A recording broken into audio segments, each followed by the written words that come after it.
بسم الله الرحمن الرحيم. اعلموا أنما الحياة الدنيا لعب ولهو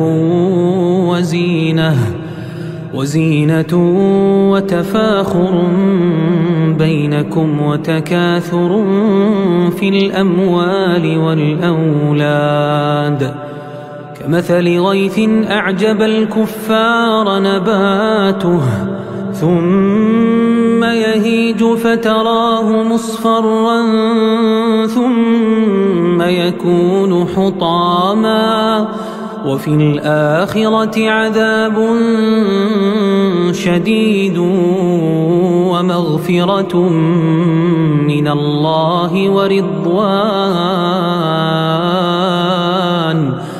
وما الحياة الدنيا إلا متاع الغرور. سابقوا إلى مغفرة من ربكم وجنة عرضها كعرض السماء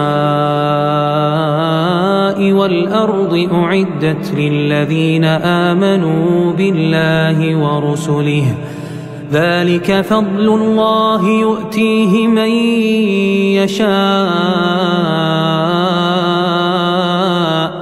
والله ذو الفضل العظيم.